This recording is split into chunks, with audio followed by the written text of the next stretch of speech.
कृष्णा, मैं सीमा दुबे आप सभी का अपने चैनल पर बहुत बहुत स्वागत करती हूँ। आज हम चर्चा करने जा रहे हैं ऑपरेशन सिंदूर। ऑपरेशन सिंदूर को लेकर पूरे भारत में बड़ी चर्चा बनी हुई है।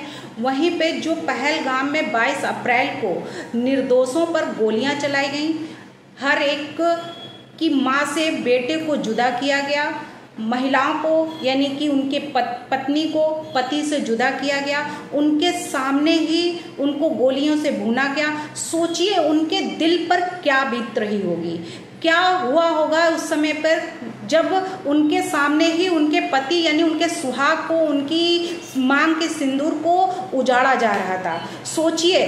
तो अब जब पाकिस्तान के ऊपर हमला किया गया, यानी कि 1 से 1.5 के बीच में 25 मिनट में पाकिस्तान को सबक सिखाया गया। 15 दिन बाद उसको जो है समझ में आया कि हाँ, जब अपने लूटते हैं, अपना घर जब उजड़ता है, अपने ठिकाने जब ब्लास्ट हो जाते हैं तो क्या बीतती है। वो चाहे मसूद अजहर हो, चाहे वो हाफिज सईद हो, उनके अब पता लगा कि जब उनके परिवार के जब बहन भाई पत्नी सब मारे गए हैं तब उनको दर्द पता लगा और ये मुंह से जबान निकले कि मुझे भी मार दीजिए।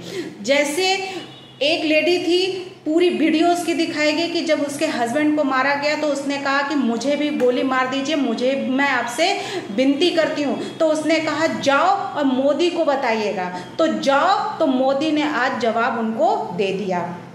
मोदी जी आ गए उनके पाकिस्तान में 100 किलोमीटर अंदर घुसकर और सामने से वार किया है, ना कि पीठ पीछे वार किया है। और सामने से वार करके पूरे ऐलान के साथ में हमला कर और चले भी आए। तो अब पाकिस्तान जो गिड़गिड़ा रहा है, जो बिलक रहा है, जो रो रहा है अपनों के लिए, अब बिछुड़ने का उसको दर्द पता लग रहा है। तो ये दर्द उसको देना बहुत जरूरी था, क्योंकि जब तक कहते नहीं है वो क्या जाने पीर पराई, कि जब तक खुद को दर्द नहीं मिलता तो वो दूसरों का दर्द क्या जाने। तो अब जब अपने को दर्द हुआ, जब अपने में जब जख्म जब वो हुआ कि हाँ कि जख्म में अब दर्द महसूस हुआ, तब पता लगा कि हाँ कि दूसरों के बिछुड़ने का, दूसरों को जख्मी करने का, दूसरों को चोट पहुंचाने का दर्द क्या होता है। तो ऑपरेशन सिंदूर ने जो भारत में पहलगाम हमले का जो बदला इस कदर लिया है,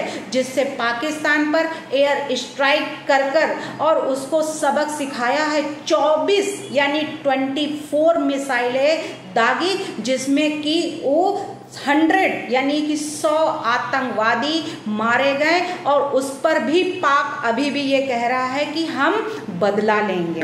तो किस बात का बदला लेगा? यानी आतंकवादी बने हुए हैं, आतंक का पूरा गढ़ बनाए हुए हैं, ट्रेनिंग ले रहे हैं, निर्दोषों को मार रहे हैं और उस पर ये कहते हैं कि हम अभी भी बदला लेंगे। तो किस बात का बदला लेगा ये पाकिस्तान? जिस तरीके से उसने उस महिला से कहा था जाओ मोदी से बता देना, तो आज हम कहते हैं कि जाओ, मोदी ने बता दिया। तो अब मोदी ने जवाब जो दिया है, चाहे वो पॉक यानी कि POK में लश्कर तैयबा हो, चाहे वो जैसे मोहम्मद हो, चाहे वो हिजबुल मुजाहिदीन हो, इन सबके 9 ठिकाने जो थे उस पर बिल्कुल सही 60 निशाने जो लगाए गए हैं। वहीं पर रॉ की जो खुफिया हैं, उनकी सूचनाओं के जो आधार पर ये कार्रवाइयाँ जो की गई हैं, भारत के दुश्मन ने तीनों जो आतंकी सरगना थे उनको सबको इस तरीके से सबक सिखाया है कि वाकई में उनकी सारी जड़ें हिल गई हैं, उनकी जितनी भी रूट्स थी, जो बेसिक स्ट्रक्चर था उनका, वो हिल गया है। अब उनको जो है आतंकवाद की जो ट्रेनिंग दे रहे थे, जो इस तरीके से आतंक फैला रहे थे, उनको पूरी तरीके से पूरा सहयोग दे रहे थे। उन तीनों जो आतंकवादी संगठन तैयार कर रहे रहे थे, उनकी तीनों की नींव जो है वो हिल चुकी है। अब उनको समझ में आ जाएगा कि हाँ, कि भारत से पंगा लेना उनको कितना महंगा पड़ा है। तो पहलगाम के जो आतंकी हमले पर जो बदला इस कदर जो भारत ने लिया है, वो वाकई में जो चाहे वो लश्कर हो, चाहे वो जैश हो, चाहे वो हिजबुल हो, उनके 9 ठिकानों पर एयर स्ट्राइक करके इस तरीके से बुरी तरीके से उनके ठिकानों को तबाह किया गया, उनके ठिकानों को ध्वस्त किया गया है। और इन तीनों आतंकी संगठनों की जो आकांक्षाएं थी, जो उनके अंदर ये एक प्लानिंग करके रखा था कि हम इस तरीके का संगठन चलाकर और देश में तबाही मचाएंगे, देश में जो है लोगों को भय बैठाएंगे, खौफ बैठा देंगे, तो वो उस तरीके से इनका पहाड़ टूटा है। जिस तरीके से एक भूकंप आने पर जमीनें फटती हैं, उस तरीके से इनके पैरों तले से जमीन खिसक गई है कि वाकई में भारत ने उनको कैसा मुंह तोड़ जवाब दिया। और वो भी मुंह तोड़ जवाब भारतीय वायुसेना और सेना ने इस कदर दिया है, जिससे आतंकवादियों को ऐसी चोट पहुंची है जो उनके दिल को छू गई है। वहीं पे मास्टरमाइंड जो लश्कर तैयबा और जो उनके सरगना हैं हाफिज सईद, तीनों ही के अहम ठिकानों को इस कदर चोटें पहुंचाई गई हैं, चाहे वो मुरीद के हों, चाहे वो उनका सियालकोट हो। इस तरीके से इंटरनेशनल बॉर्डर से सिर्फ 30 किलोमीटर दूर सैन्य जो केंद्र था उसको पूरी तरीके से तबाह किया गया। उनके और भी जो ठिकाने थे उनको भी पूरी तरीके से ख़त्म किया गया। तो इस तरीके से उनकी जो समस्याएं, जो इस तरीके से उनके ऊपर जो आफत गिरी हुई है, तो आज उनको समझ में आ रहा है, चाहे मसूद अजहर हो, चाहे वो कोई हो, इन तीनों सरगनाओं को अब समझ में आ रहा है कि हाँ क्या हुआ।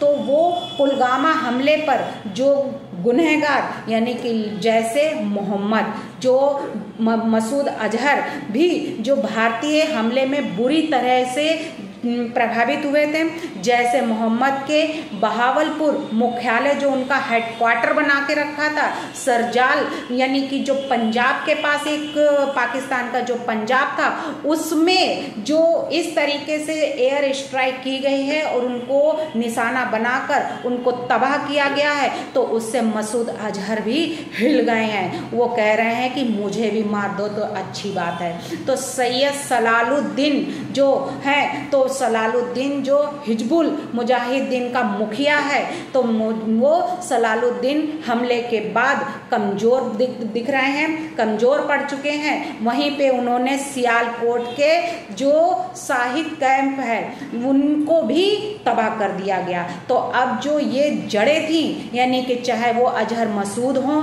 चाहे वो सैयद सलालुद्दीन हों, और या फिर जो उनके साथ देने वाले यानी कि तीसरे जो थे, वो तीनों ने इस कदर ऑपरेशन सिंदूर भारत की सबसे बड़ी और सबसे अब तक की सबसे सटीक और सबसे बड़ी जो स्ट्राइक मानी गई है, एयर स्ट्राइक, वहीं पर सैन्य सफलता जो है, यानी कि सिर्फ सैन्य सफलता ही नहीं माना गया कि ये केवल एक सैनिकों की सफलता है, बल्कि कूटनीतिक संदेश भी है। भारत अब सीमा पार छुपे दुश्मनों को किस तरीके से धरकर और उसको घुसकर उन्हीं के घर में घुसकर सबक किस तरीके से सिखा रहा है, उनको ये संदेश दे रहा है कि हम पीठ पीछे वार नहीं करते हैं, हम सामने से वार करते हैं। हम कुत्तों की तरह वार नहीं करते हैं कि पीछे से पैर पकड़ लें, हम शेरों की तरह वार करते हैं, सामने से दबोचते हैं, सामने से छलांग लगाकर उसका गला दबाते हैं, ना कि उसकी टांग खींचते हैं। चाहे वो मसूद अजहर हो, चाहे वो हाफिज सईद हो, या फिर सैयद सलालुद्दीन हो, ऐसे आतंकी संगठनों को जिस कदर इनको झटका लगा है, उसकी भरपाई वो लंबे समय तक नहीं भर पाएंगे। ये वो सोच भी नहीं सकते थे कि वाकई में भारत इस तरीके से मुंह तोड़ जवाब देगा उनको, कि ऐसी गलती जो उन्होंने की है, उन गलतियों का उनको इतनी जल्दी परिणाम मिल जाएगा, उन्होंने सपने में भी नहीं सोचा होगा। तो इस कदर जो भारत ने जवाब दिया है वो वाकई में तारीफ योग्य है। वहीं पर कमांडर जो विंग की कमांडर व्योमिंग सिंह और कर्नल सोफिया कुरैशी, इन दोनों के स्टेटमेंट से पाकिस्तान इस कदर हिल गया है कि वाकई में भारत की शेरनी बेटी यानी कर्नल सोफिया पर क्या पड़ रहा है अब पाक भारी। क्या वाकई में उनके स्टेटमेंट से पाक के ऊपर ऐसा असर पड़ा है कि इस तरीके से जो ऑपरेशन सिंदूर चलाया गया, उस ऑपरेशन सिंदूर के थ्रू यानी कि जो सोफिया और व्योमिंग ने ऐसा करारा जो स्टेटमेंट दिया और पूरी स्टोरी बताई कि ऑपरेशन सिंदूर आखिर क्यों रखा गया था, क्यों चलाया गया था, उसमें सोफिया ने जो पूरी बातें बताई और अधिकारियों का मुंह तोड़ जो जवाब दिया, जिन बहनों का उजाड़ा था सिंदूर, उन महिलाओं को न्याय दिलाया गया। इस तरीके के बयान जो सोफिया ने अपने स्टेटमेंट में दिया है, व्योमिंग और सोफिया ने, वो वाकई में तारीफ योग है। ऑपरेशन सिंदूर की पूरी सच्चाई जो उन्होंने बताई है लेफ्टिनेंट कर्नल सोफिया कुरैशी ने, तो इससे पूरा पाक हिल गया है और पाक की जो पोल खोली है, देश की वर्दी वाली जो बेटियों ने इस तरीके से पाक की पोल खोली है, तो उसमें पाक बाप बाप करके अब भाग रहा है। उनकी नापाक सेना जो है वो घुसकर और एक कोने में बैठी हुई है। तो कर्नल सोफिया ने अपने दिखाए इस तरीके के तेवर, जिससे कि उन्होंने ऐसा ताबड़तोड़ स्टेटमेंट दिया ऑपरेशन सिंदूर के जितने सबूत थे जो था, तो उससे उन्होंने जो खुलासे किए हैं कि वाकई में पूरी कहानियां बताई है कि इससे उनके जितने भी धागे थे वो खुलकर बाहर आ गए कि वाकई में उन बेटियों को, उन महिलाओं को न्याय मिला जिनका सिंदूर उजाड़ा गया था। इसीलिए इसका नाम रखा गया था ऑपरेशन सिंदूर।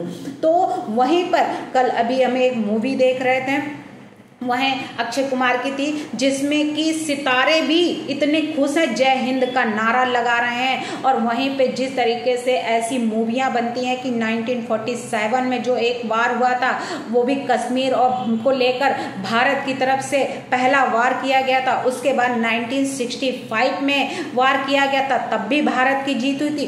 उसके बाद यानी कि हमने ये देखा कि जो 1971 में वार हुआ, उसके बाद फिर 2025 में, यानी कि जितने भी वार किए गए वो सिर्फ ऑड में ही किए गए हैं। आखिर ऑड में हमारा जो सफलता मिलती है वो ऑड नंबर हमारे लिए लकी साबित हुआ कि पाकिस्तान जिस तरीके से पीछे से वार करता है, जब उसने पीछे से वार किया है तो हमने पहले गोलियां खाई हैं, लेकिन बाद में उनको मुंह तोड़ ऐसा जवाब दिया है कि उनको सिर्फ अपनी लुंगी, अपनी पतलून उठाकर ही भागना पड़ा। और उन्हीं बंकरों में, जहां पे उन्होंने बंकर भारतीयों के लिए बनाए थे कि छिप कर उनके ऊपर पीछे से वार करेंगे, उन्हीं बंकरों में छुपना पड़ा उनको, उन्हीं बंकरों में शरण लेनी पड़ी, उन्हीं बंकरों में भागना पड़ा। आज पाकिस्तान ने जो दिखाया कि हम बहुत बड़े शेर हैं और खच्चर और वर्दी के बहाने और वहां पे पहलगाम में छुपकर जंगलों के रास्ते से जो आए और वार करके भाग गए, तो वहीं पर भारत के वायुसेना जो सेना थी वो वहां पे 100 किलोमीटर अंदर जाकर उनको मुंह तोड़ जैसा जवाब दिया है। तो उनको 1947 का जो वार था वो भी याद दिला दिया, उनको जो 1965 का वार था वो भी याद दिला दिया, 1971 का जो वार था वो भी याद दिला दिया, और 2025 का जो वार हुआ उसमें उनके नानी, दादा, दादी, परदादा सब याद आ गए। जिस तरीके से जितने भी तीनों सरगनाएं हैं उनको याद आ गया कि हाँ, उनके अपने जितने भी पत्नी, बेटी, बहन, बहनोई जो भी उनके मारे गए हैं इस अटैक से, उनके जो 9 जगह पे संगठन पे जो उनके अटैक किए गए ठिकानों पे,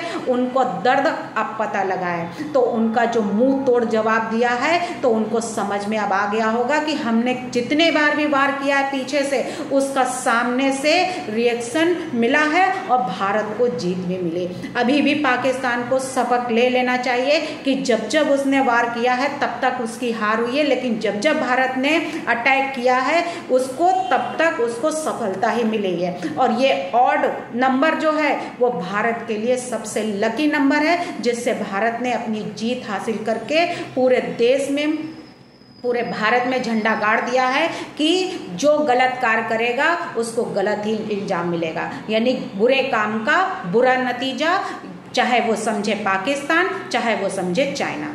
भारत माता की जय। वंदे मातरम। जय श्री राम।